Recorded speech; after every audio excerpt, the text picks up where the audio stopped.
bonjour messieurs les journalistes et bonjour à tous les téléspectateurs. Bon, à propos de l'incident de l'aéroport, moi ça ne m'étonne pas.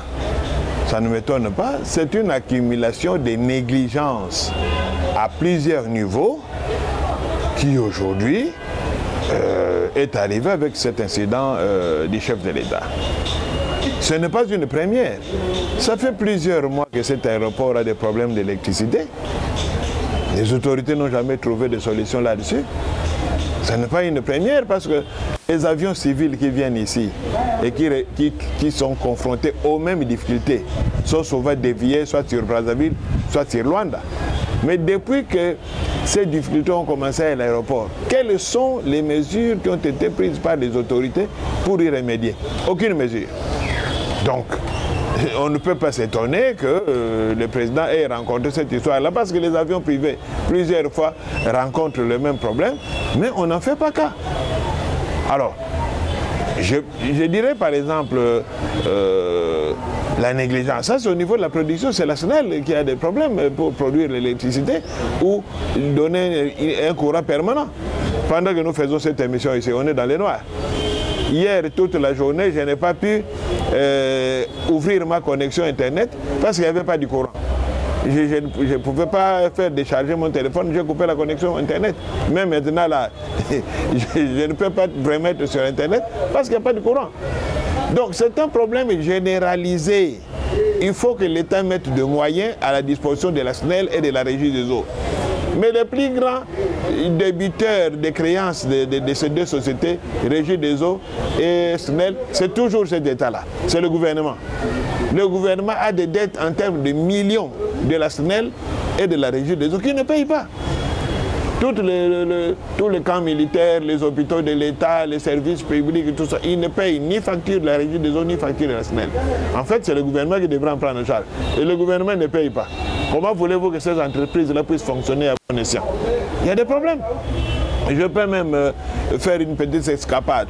Vous regarderez par exemple là où on prélève les eaux par la Régie des eaux ou même le conduit d'eau qui vont vers nos barrages. C'est saturé de sable. Mais moi j'ai un client qui a une entreprise qui est spécialisée pour curer ces endroits-là. Mais quand il introduit, n'est-ce pas, des offres de travaux à la SNEL ou à la Régie des eaux, ben, les autorités de ces entreprises-là ne font rien. Or, lui, il a des dragues qui peuvent draguer les points de captage de la Régie des eaux ou même les canaux qui amènent l'eau dans les turbines de la SNEL. Il n'y a rien qui est fait. Vous voyez? Donc, c'est une négligence généralisée. Et comme le président lui-même a vécu le fait, c'est le moment d'y remédier, de trouver des solutions. Mais attendez, je vais peut-être scandaliser personne. J'ai été une fois à la cité de Loya pour rencontrer une autorité. Le courant est parti de 18h juste à 18h30. C'était le jour où même on faisait l'anniversaire de la mort de Frère Monseigneur Moulumba. Toutes les autorités du pays étaient là pour une messe de requiem et puis après, fallait quand même un bain de consolation. Mais le courant, j'étais dans un bureau, le courant est parti de 18h à 18h30 à la cité de Loya, là où habite le chef de l'État. Vous comprenez le risque? C'est un danger parce qu'en 30 minutes, un dégât peut être fait. Vous voyez ça? Au palais de la Nation, j'y ai été plusieurs fois rencontrer l'ancien directeur adjoint du cabinet. Il y a eu des coupures au palais de la Nation. Donc vous comprenez que c'est un problème général. Maintenant que le président a vécu cela lui-même, il est temps qu'on prenne de bonnes dispositions pour régler cette affaire. Parce qu'on met la vie des gens en danger. On met la vie des gens en danger et même la sécurité du pays en danger. Donc il faut qu'on y remédie. Bon, chaque fois qu'une personne est condamnée, il y a toujours des remous. Parce que, bon, une condamnation, ça ne fait pas plaisir hein, aux amis et connaissances, aux membres des familles ou aux fanatiques. Ça fait toujours mal.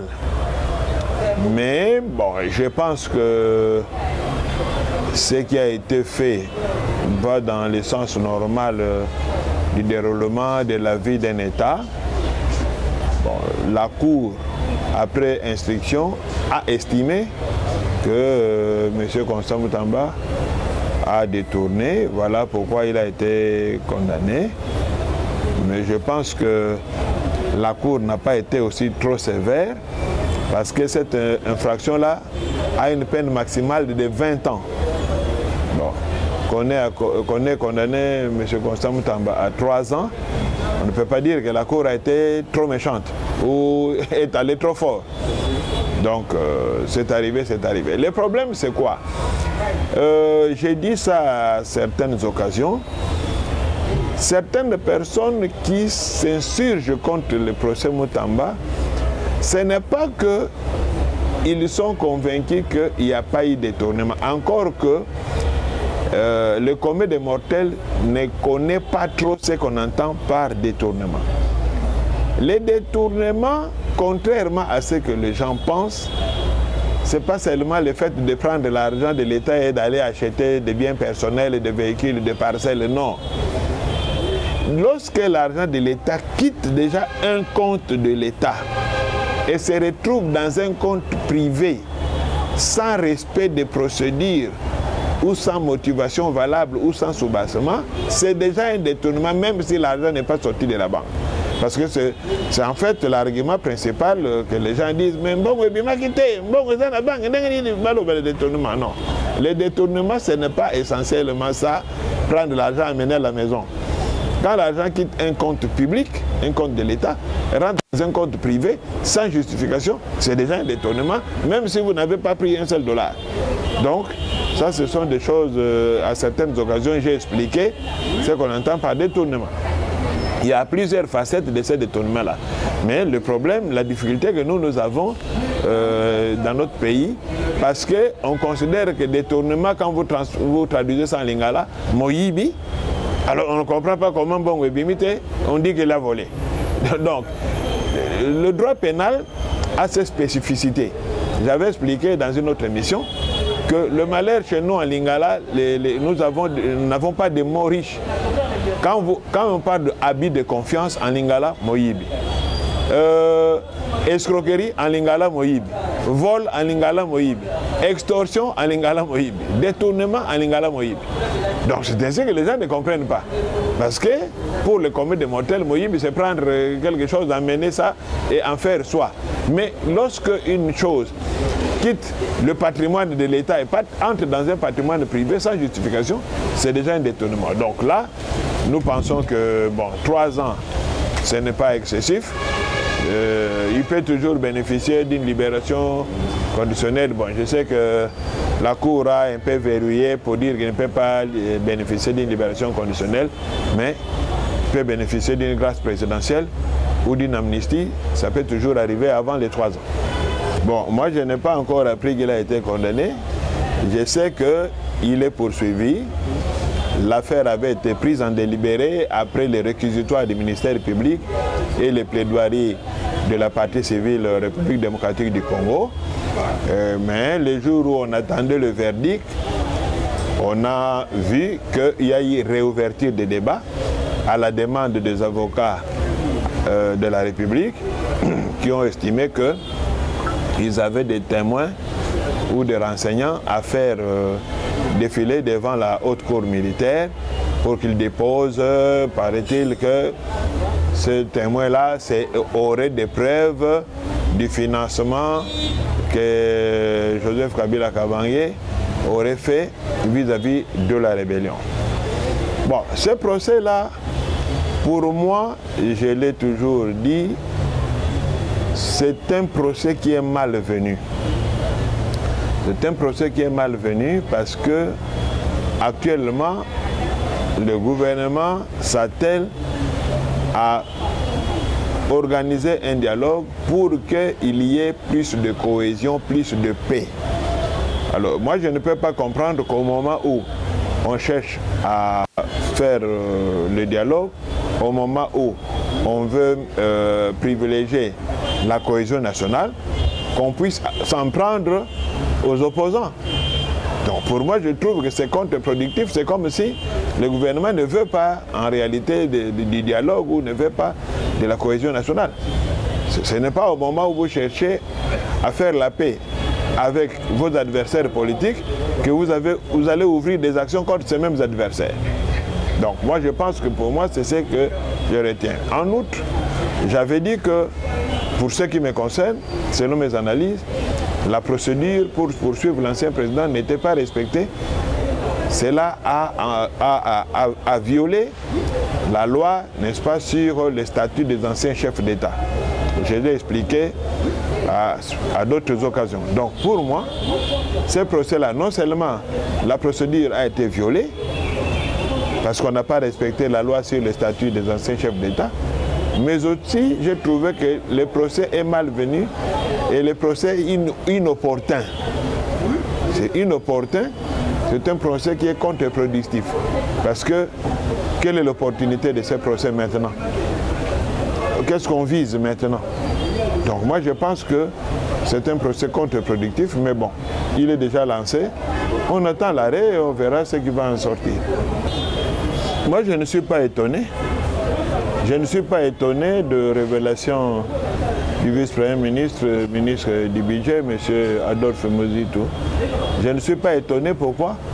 Parce qu'il y a trop d'opacité dans la gestion des finances publiques. Trop d'opacité. Cette histoire a été dénoncée depuis trop longtemps. Il y a trop d'opacité. Et lorsque vous prenez les déclarations de différentes personnes qui sont élevées en dignité, ça ne peut pas vous étonner.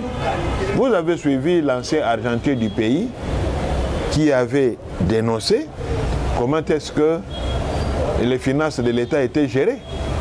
Il nous a appris par exemple qu'il y a eu une année là où on a créé 55 agences. En fait, des agences qui en réalité n'ont aucun impact sur la vie du pays. 55 agences avec des engagements pléthoriques et on a demandé au ministre des Finances de payer. Au-delà de ça, le ministre des Finances, l'ancien, il nous a informé que lorsqu'il y avait des projets et qu'il y avait des financements, on s'est partagé l'argent et puis on réfléchissait après. Bon, avec une telle façon de gérer, comment voulez-vous que le pays ne puisse pas accumuler des milliards de dettes pour rien? Parce que s'il y a des financements extérieurs, au lieu que ce financement puisse servir à l'investissement qui va apporter un plus pour le pays, mais ça finit par le partage ou ça finit dans les poches des gens. Alors, c'est le pays qui encaisse. Et demain, ce sont nos enfants, ce sont nos petits-enfants qui vont payer, n'est-ce pas, c'est cette grande créance-là. Mais ça fait quand même mal, parce que quand on fait une petite réflexion, on se dit, mais Mobutu, en 32 ans de pouvoir, a laissé une dette de 14 milliards de dollars. Encore que, sur ces 14 milliards-là, il y a beaucoup plus la capitalisation des intérêts. C'est ça qui a mené à 14 milliards. Mais comment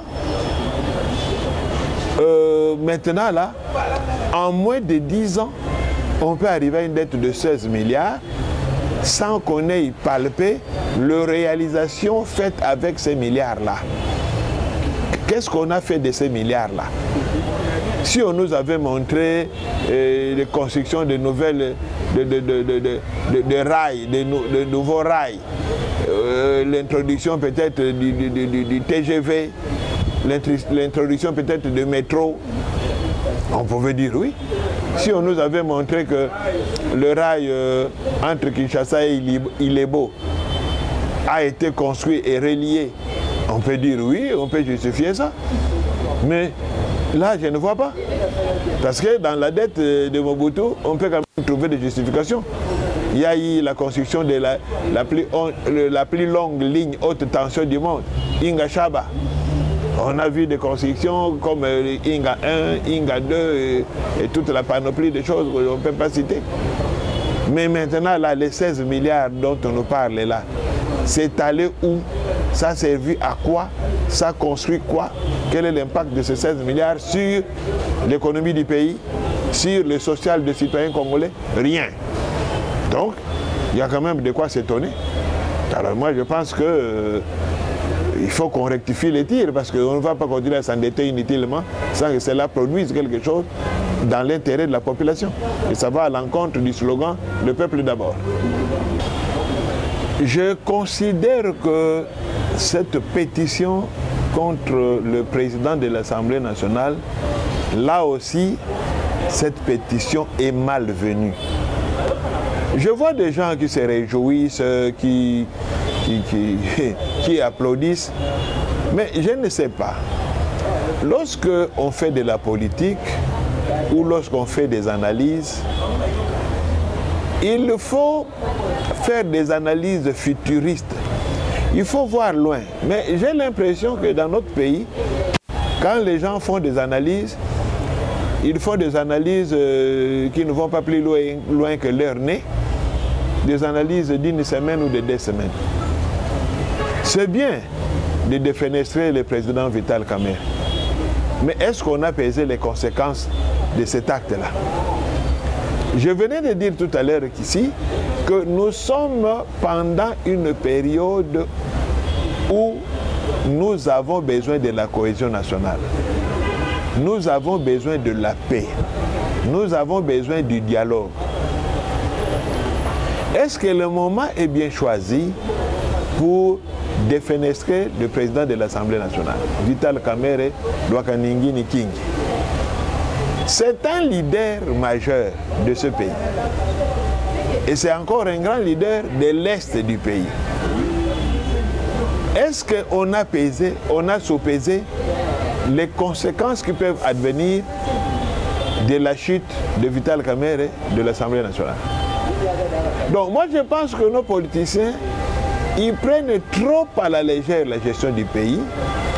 J'ai toujours considéré qu'ils gèrent le pays où ils prennent des décisions comme, vous voyez nos enfants, quand les enfants jouent là, ce qu'on appelle en lingala les liyoto, quand les enfants s'amusent à liyoto, ils sont en train de singer les parents, celui-là singe papa, celui-là singe maman, et puis chacun rentre à la maison. Mais ici, ce sont des affaires d'État. Ce sont des affaires d'État. Les actes que ces hommes politiques posent là ont des répercussions sur notre vie, ont des répercussions sur notre quotidien. Est-ce qu'ils analysent les conséquences de ce qu'ils font là? Vous voulez chasser le président de l'Assemblée nationale? J'ai même entendu un analyste là dire « Ah, il n'a pas assez de députés. » Mais ça, c'est bien bon. Avoir moins de députés, c'est une chose.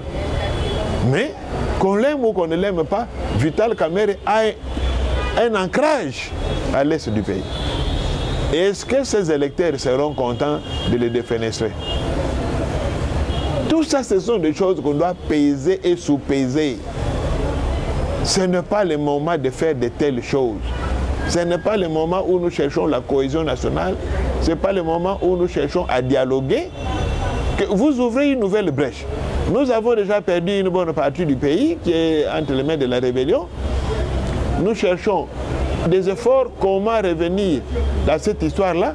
Mais au lieu de ça, vous créez encore un autre front, cette fois-ci en s'en prenant au président de l'Assemblée nationale. Est-ce qu'on est prêt à faire face à beaucoup de fronts? Parce qu'on ne doit pas se cacher la face. Hein. Il y a une certaine opinion qui pense qu'il y a comme une chasse à l'homme envers les leaders de Chouaïlifon, envers les leaders de l'Est.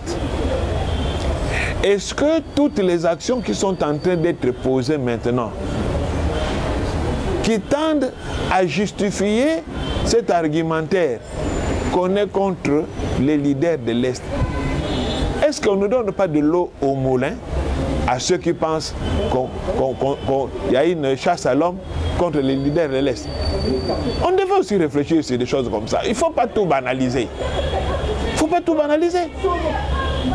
Parce que quand on regarde un peu la configuration politique de notre pays, aujourd'hui, le président honoraire Kabila Kabange est sous poursuite.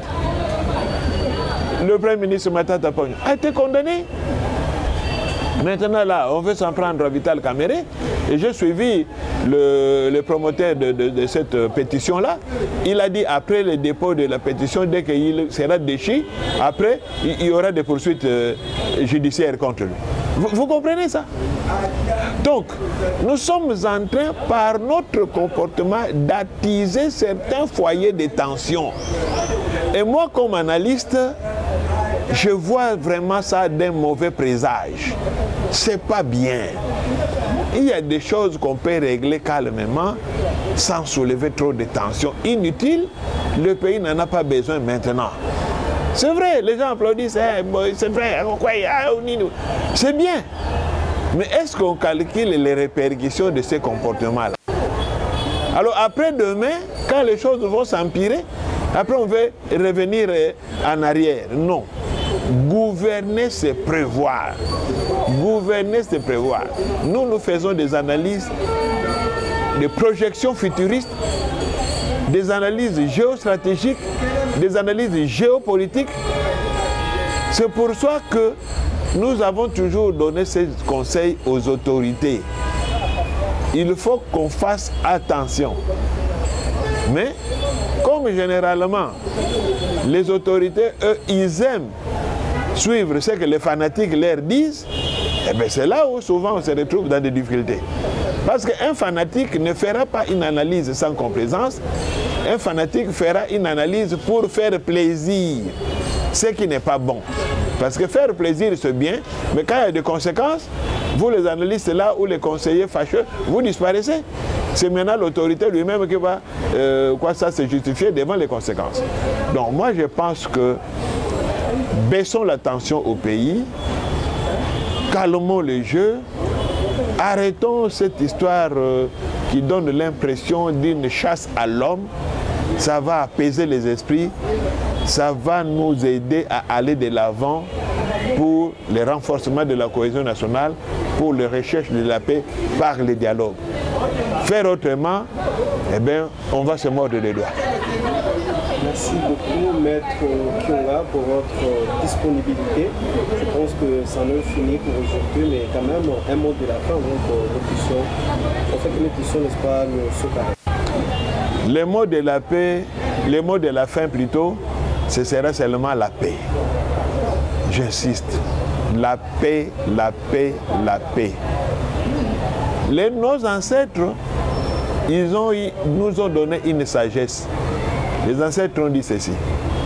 Quand deux éléphants se battent, c'est l'herbe qui en pâtit.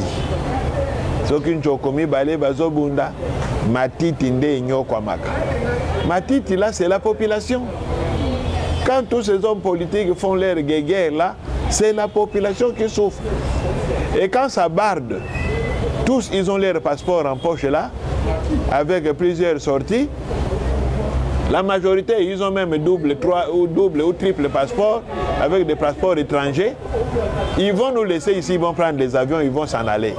Et nous sommes toujours là. Toutes les fois qu'il y a eu des désordres, qu'il y a eu des troubles, nous restons toujours au pays. Donc, moi j'en appelle à la sagesse de nos autorités pour que la paix règne, pour que nous, populations, nous soyons épargnés par l'ère guerre. On n'a pas besoin de la guerre, on a besoin de la paix et du développement du pays. Je vous remercie.